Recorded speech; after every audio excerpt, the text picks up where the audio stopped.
Good afternoon and welcome to Winchester News Online. I'm Elliot Macvie, and coming up today, I've been to the Baltics to examine the impact of the Russia-Ukraine war. Kelvin Davis is the new manager at Eastleigh after Richard Hill was sacked following a poor run. And Winchester City face a tricky clash against Hanwell Town.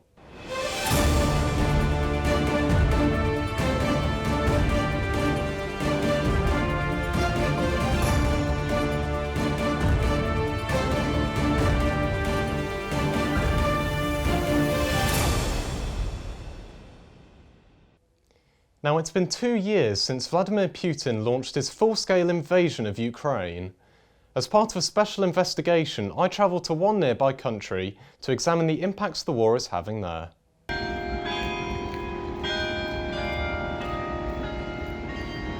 Estonia, a nation of just 1.3 million people with a proud, but not always pretty history. Since gaining independence, they've lived peacefully, but in the last couple of years they've been glancing over their shoulders at a rather noisy neighbour.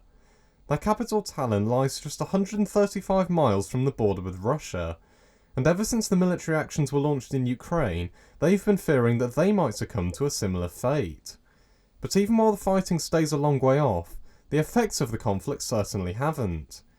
Over 100,000 Ukrainians have sought refuge in Estonia since the start of the war, a huge number considering the country's relatively small size.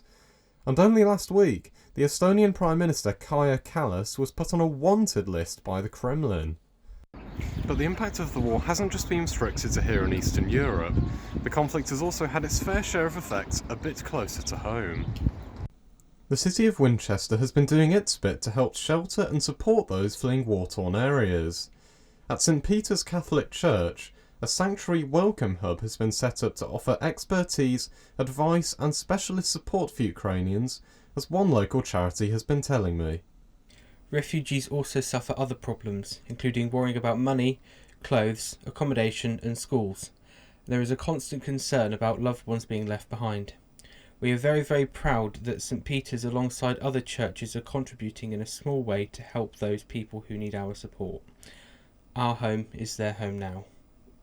Meanwhile, Winchester City Council have recently started planning to regenerate local housing to accommodate refugees from both Ukraine and elsewhere. £610,000 has been allocated to refurbish a property on Colebrook Street in the city centre, to be used predominantly by Ukrainians. And over the last 2 years, a number of events have been held in solidarity with those fleeing the war. Back in 2022, a blue and yellow themed vigil at the cathedral was held, which attracted over 1,500 attendees.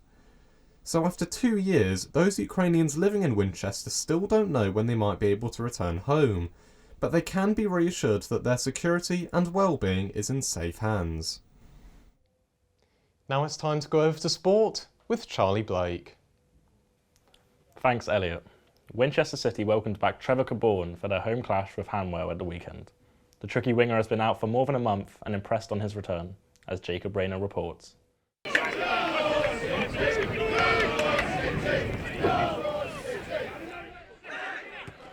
Hanwell Town came out the blocks by far the more ready of the two, using their physicality to great advantage, as well as their ability to create chances through Matt McKenzie's long throws, putting keeper Luke Kearney under immense pressure,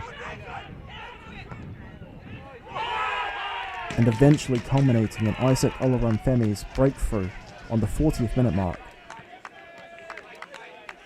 Winchester stepped up the pressure late in the first half by keeping the ball in play and getting it to players like Trevor Cabourn, who has just come back from injury, and was unlucky not to get a penalty after Hanwell's goalscorer stuck a leg out.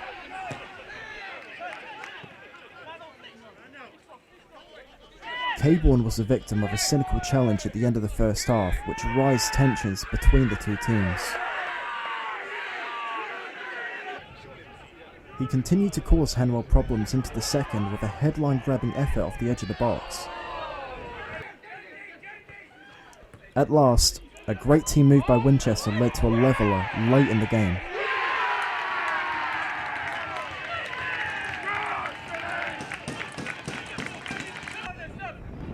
The aggressive nature of the game finally boiled over when a Winchester free kick led to a shoving match, as well as an argument between both benches.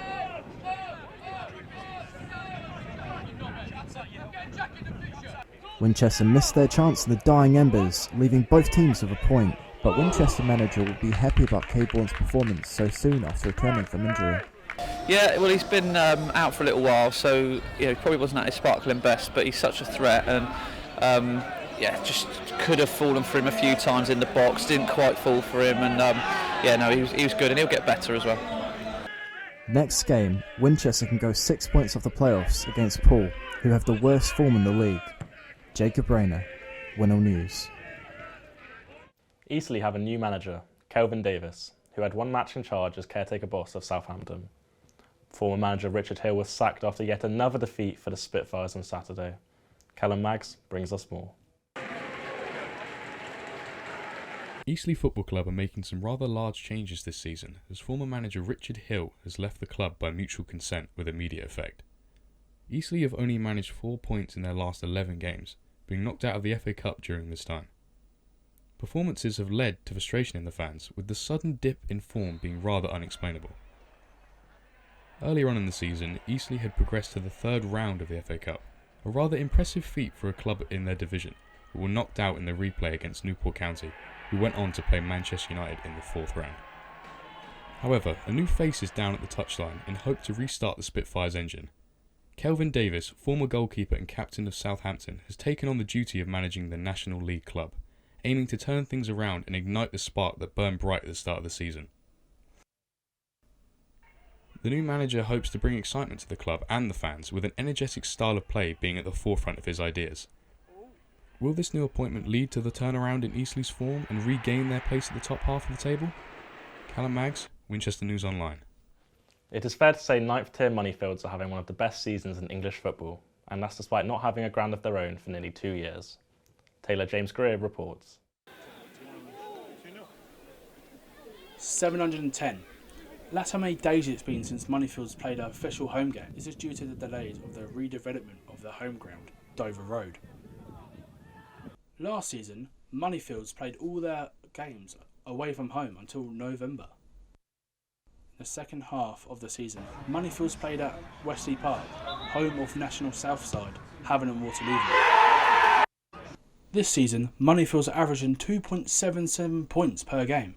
Only fellow Step 5 side Farnham Town have a better return. It's kind of crept up on us, really. I suppose I was looking at Farnham's one, thinking, that's quite decent, and then looking across at ours and going, yeah, we're not too far away. So it's kind of, I suppose, a defeat early doors into Stoneham kind of changes your thought process. The beginning of the year was to be in the playoffs.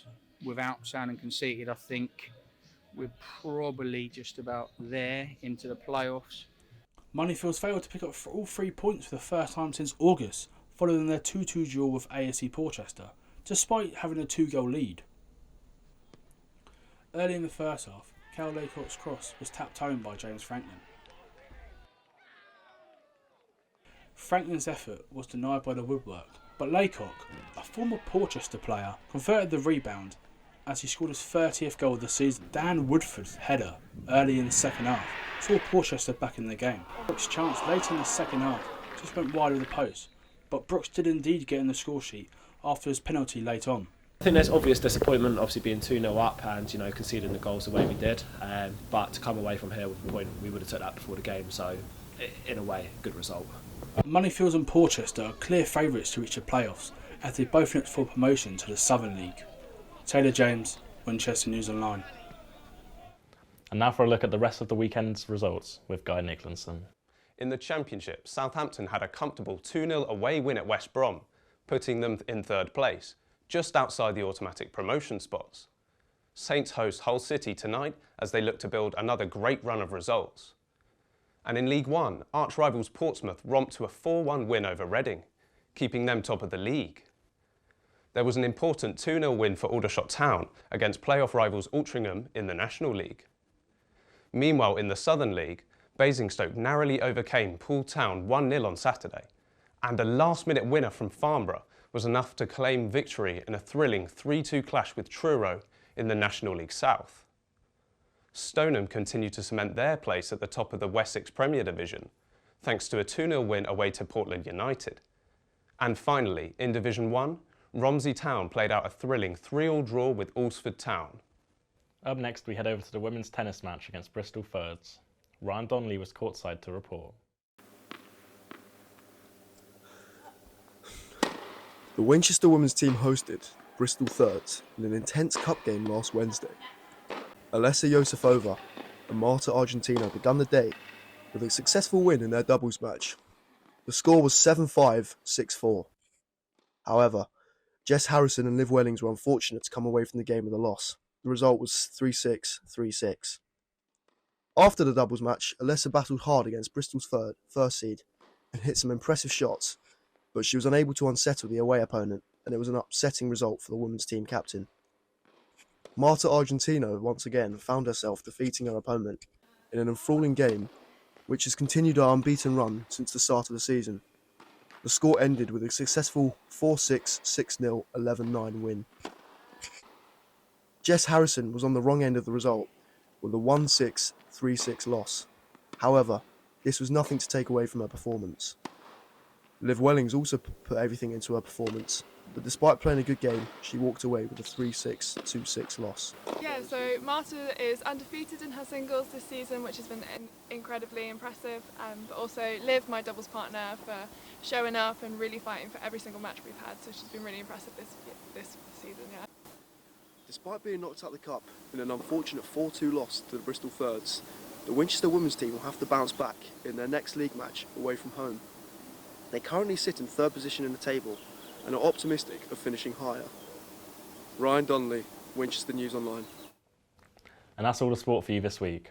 Back to you, Elliot. That's all we have time for today. Thank you very much for watching. Goodbye.